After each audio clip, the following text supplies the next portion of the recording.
Welcome back to SSRG and your view. And as you can see today, we have a special person, someone you've not seen before. We have Hope in the house. So, Hope, say hello to our viewers. Hello. And of course, Hello, you've everyone. always seen us together with Prince and Tochuku. Today, we want to talk about something really special as important, and that is colorism, the issue of colorism. And I am not going to waste much time because from experience, we know that colorism is a big problem, more problematic than it appears or as it sounds when we talk about it. So, what I want to ask is because I know, sorry, before I ask that question, and I'm sure you guys also know that colorism is not just as we think it about racism, it also exists within ethnic groups. So maybe before we talk about other things, I want us to quickly look at it from that aspect. Why do you people think that colorism is also prevalent even within ethnic groups? I think that colorism is exists in different ethnic groups, but internalized racism amplifies colorism because when Mm, colonization and racism comes into a particular space, they make whiteness and white supremacy the ideal. So people aspire to become as white as possible. Even people who do not experience direct colonization, like in Asia, in Africa, in different places. Like, for instance, there's an ad that I saw. This was in India. They showed one woman walking around looking for a job and couldn't find a job. And then somebody gave the mm, woman a bleaching cream and the person used it and became whiter, and there were employers were everywhere trying to recruit her. So even like in subtle messaging, like in the movies, in media, at some point there was a backlash in the US against one of the black directors because his movies would portray only light-skinned black women as beautiful. So yeah. it's something that is ingrained in different aspects of society, in media, in movies, in even the way we talk, like Otaka Omaka, like, stuff like that. There are some language and tones that we use. I'll give another example before I shut up. When I was in Go on. Australia, somebody was talking to me about her cousin who is looking for a husband, and she was describing the person, how beautiful the person is, blah blah blah, and then she said she's fair, she's beautiful, and I said you lost me at fair. And she was like, it's like men are not looking for beautiful women. I said, I am looking for beautiful women. I am very shallow. But Mm, the equation of being fair and beautiful isn't something I roll with. I do not mm, agree that just because someone is fair suddenly means they are beautiful. And you will see mm, that even in hiring, like when I was working in Abuja, all the Zenith banks in the upper sides of Abuja, like the rich sides of Abuja, you would only see fair-skinned women working at the Zenith Bank because I was banking with Zenith Bank. So mhm. I'm going to stop I now. mean, Let others talk. Yeah. better. I And mean, just to just to add to that a little, you are absolutely right. And research actually shows that there is a relationship between this colorism we are talking about, the stigmatization that comes with it, that discrimination, and the use of bleaching creams. Yes. oh Because yeah, people that's want to true. bleach their skins to look fair. So you are right. Tochi, please continue. I mean, I was going to give sort of a personal example that happened recently while I Mm, was thinking about colorism. It happened like recently, maybe last week or so. So I was yeah. bitten and I was using my sponge, like I was. Mm, And then at some point I paused. I was like, I'm not even that dirty. Like there's no I didn't sweat, nothing. So I paused for a moment and I thought to myself, what if this thing is internalized colorism, internalized racism, where I think that I have to scrub out my blackness to look lighter, to appear more beautiful? So, and while you were talking, Ochakomaka, there's another thing that came to my mind, which is no culture. And I've been trying to like construct I where that name came from because people bear that name as surnames. And mm, like it just represents the fact that we see people and then say, okay, because you are fair, you are beautiful. And then interestingly, those people who are fair also have affluence in the community. their social standing tends to be higher than other people who have darker skin. So I think it definitely permeates into the way we relate in society. Okay, so for me, I would say that, we say, oh, we are no longer colonized and stuff like that, but I would say we still are mentally, because for me, I feel like this is an effect of colonization, where we still see the white skin as the superior one. Yes. So that is why it even reflects even within our communities. When you see someone whose skin is close to the white skin or resembles the white skin, you see that person as beautiful or more attractive, Yeah. and then you tend to favor that person more than someone who have a darker skin tone. And then it's also a perpetuation of the Western beauty standard, where someone with a fair and smooth fair skin is the, I was going Standard. to say something about what Hope is saying, because right now in most Western societies, white people would go to the beach or some baits because they want to, To tan. they tan want their to skin. tan. And people would say, oh, other Asians, black people are trying to be, fairer, while white people are trying to be darker. But that wasn't always the case. Like if you look at the Victorian England, the rich people do not let their children sit close to the window, especially their daughters, sit close to the window, The window. because they don't want the sun to touch their skin. Because at the time, the fairer you are, the more beautiful you are Yeah. perceived. So if it gave birth to stuff like Snow White, is Yeah. assumed the fairest of them all. Fairest of them all. Yes.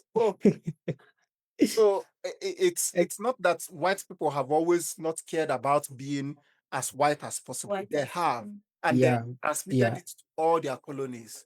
And they still Exactly. do. Yeah. Not like And that is exactly why I want us to briefly talk about something else before we go to the last one, because this video is going to be really short. That's a promise to our viewers. So what do you people think is the origin of this colorism? I know that somehow in this conversation we've tied it to colonialism already, but maybe that doesn't directly answer the question. How did it start? Even within ethnicities, what can you say is the cause of this?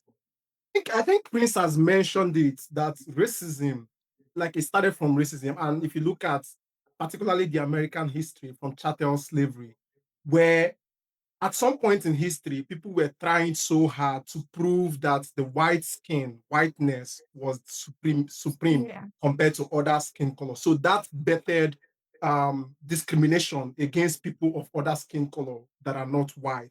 And then subtly that began to like transmit into even like smaller within group, like the black community. For example, there was an interesting thing that I came about, which is the paper bag test, which is or it's called the paper bag carton test or something like that, but paper bag test. But basically, black people would, before they admit you into their group, their social group, their sorority, their fraternity, or anything, they will check your skin color to see if it's darker than a carton, than the color of a carton, you will not be admitted into that fraternity, that social group. So if that racist idea became transmitted into even the smaller groups or black community.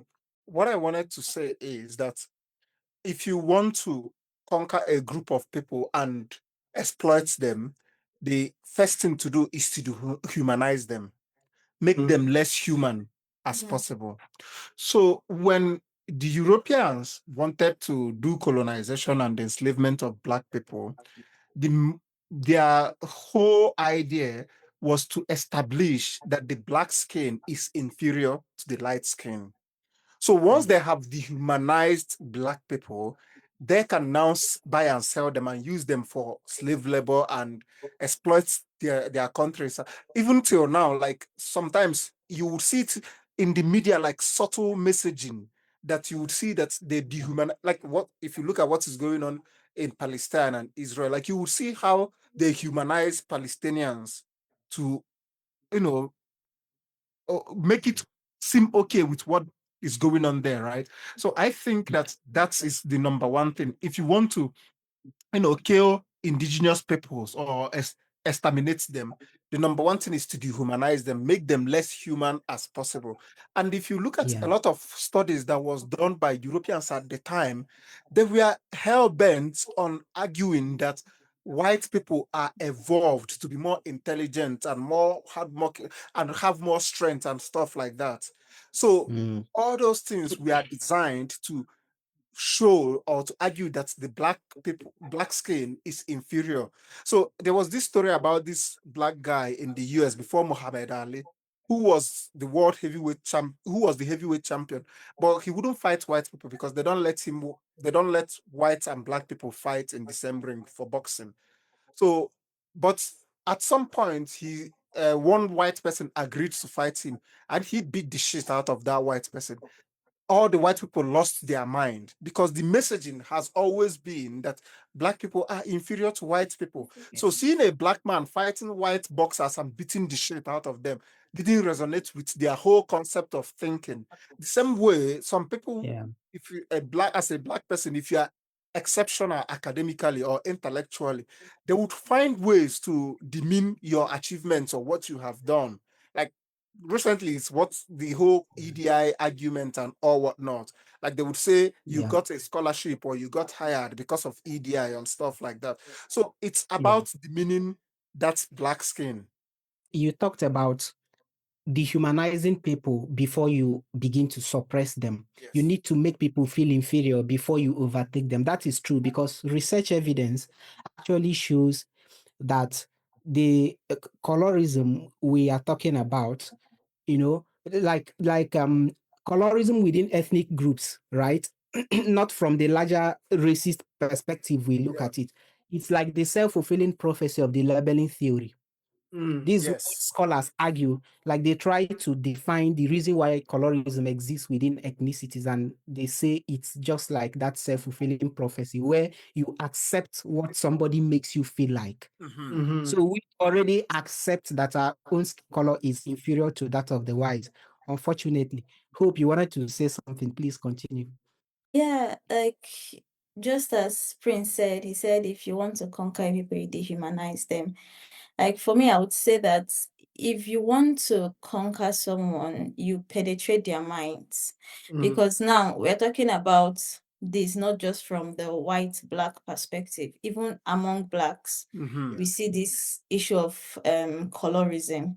And Mm-hmm. so it's all about your mind have been captured, and there is this mentality now that you've lost self-esteem, Mm-hmm. and then Yeah. you begin to feel like someone with a lighter skin Mm-hmm. looks more attractive than you. So I Mhm. feel Ex- like the penetration of your mind is, I think that's the biggest capture. That's the biggest that's way you can where capture that where someone's it's come from. mind. That is right. And lastly, I just want to, because I really want this video to end in 3 minutes, and we Mm-hmm. try to do that. Wow. And because of Okay. that, because Like, Prince is here, it is good because he has also the educator's perspective. He has the Afrocentric perspective. He mm-hmm. also lives in Canada for a couple of years, so he also has the international perspective. So this question is going to be exclusively for him. So Prince, how do you think we can try as much as possible to draw the line between colorism and what is not colorism? What I mean is, how do we try not to tag things that are not colorism? Hmm.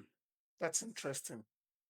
To be honest, I wouldn't know exactly how to answer that question because I kind of see racism and colorism almost in everything. But Yeah. I am going to say that, like, let me use an example, right? So in the past in Nigeria, if I meet someone and they say, "Oh, I want a light-skinned woman," I wouldn't think anything about it. But right now, if somebody tells me I want a light-skinned woman, I ask myself, where is that thinking of wanting a light-skinned woman coming from? Even though another person can say I want a dark-skinned woman, and I wouldn't think about it, like I wouldn't think twice about it. But because I have seen how these things penetrate people's brain, like Hope said, people's thinking and people's perception, like even in the workplace, if you go back to Nigeria now, submit your CV, a white person with lesser education submit CV in the same organization, they would likely hire a white person over you. just I because mean, they have white skin. So it makes it difficult for me to say that I know for sure how to distinguish colorism, racism, and the absence of it, because it's rare to see that it does not impact our everyday life. Maybe TC has an answer to that. I mean, Yes. while we were talking, while you were, In America. Yeah. no, TC has don't TC. do this to You people. have an answer. TC, you have an answer in 1 minute. Oh wow! I mean, Yes. as Prince was talking, I was just thinking about the consequences of colorism, and an article that I read talked about halo effect, and I wish I can explain it well, but it's that idea that people with lighter skin tend to be more brilliant, tend to be more valuable. So if you bring this down to an educational setting, for example, in schools, you would see that kids with lighter skin would get more resources from the teacher, get more attention from the teacher, and then this also translates to that kid Performing well. better. Yes. So Performing better. yeah, so that was just what I was thinking. So I would say maybe the viewers can tell us, right? For me, Yeah, in the comment section, This comment section, they can tell us what the viewers, yes, you can support us, because you've seen that Prince does not have an absolute or an exclusive answer to the question. Myself, I don't. Maybe I shouldn't have asked the question, but I needed to it ask is good that you ask the I think question, it's because I'm good you curious asked as the to what our question. viewers Yeah. would say. Yes. So Yeah. our viewers, please go on. Tell us what you think about the question. Tell us what you think about this discussion in general. And then hopefully we'll see you next time with a more interesting topic. Enjoy. Thank you. Bye. Bye.